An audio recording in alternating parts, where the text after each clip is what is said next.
Hi friends, welcome to Rithis creation. இன்றைக்கி நம்ம மரவள்ளிக்கிழங்கு சிப்ஸை தான் பார்க்க போகிறோம். வீட்டிலே செய்யக்கூடிய ஈஸியான ஸ்நாக் ரெசிபி பார்க்கலாமா?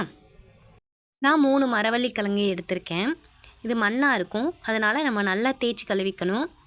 ஏன்னா அது மண்ணுக்குள்ளே விளையிற கிழங்கு இல்லையா, அதனால் அதோட மண்ணெல்லாம் ரொம்ப வறண்டு போய் அதில் இருக்கும். நம்ம கொஞ்சம் நேரம் தண்ணியில் ஊற வச்சுட்டு அதுக்கப்புறம் நீங்கள் கழுவுனீங்கன்னா ஈஸியாகவே கழுவிடலாம். நல்லாவே தேய்ச்சி கழுவிடுங்க, இல்லாட்டி மண் நொரன்னு இருக்கும். பாருங்கள் எவ்வளோ நீட்டாக கிழங்கு நமக்கு வந்திருக்குன்னு. இப்போ இதை பட்டையெல்லாம் தனியாக பிரித்து எடுத்துக்கலாம். அதை தோலை நம்ம தனியாக உரித்து எடுத்துடணும்.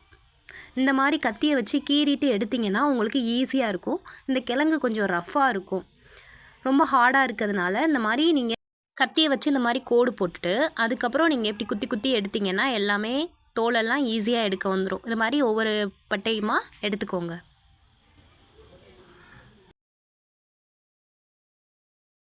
இல்லை கிழங்கு ரஃப்பாக இருக்குது, உங்களால் எடுக்க முடியலைன்னா நீங்கள் காய் சீவுற அந்த கத்தியை வச்சே நீங்கள் சீச்சு எடுத்துக்கலாம். ஃப்ரண்ட்லேயும் பேக்லேயும் கத்தியை வச்சு கட் பண்ணிடுங்க. இப்போ காய் சீவுற கட்டையில் நான் சீச்சு எடுத்திருக்கேன். சிப்ஸுக்கு மாதிரி சீஸு எடுத்துக்கோங்க. இப்போ நீங்கள் அதை எண்ணெயில் போட்டு ஃப்ரை பண்ணிடுங்க.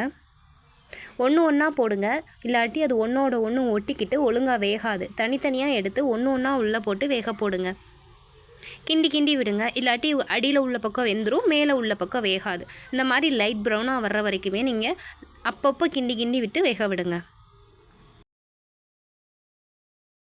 பாருங்கள் எப்படி லைட் ப்ரௌனாக வந்திருக்குன்னு. இப்போ இந்த கன்சிஸ்டன்சியில் நீங்கள் எடுத்து தனியாக வேறு பாத்திரத்துக்கு மாற்றி வடிகட்டிக்கோங்க. இப்போ நான் எல்லாத்தையுமே எடுத்துக்கிட்டேன். இப்போ நம்ம எடுத்து வச்ச சிப்ஸை உடச்சி பார்த்திங்கன்னா டப்புன்னு உடையும். அப்படி உடஞ்சிட்டா கரெக்டான பக்குவம் இருக்குது.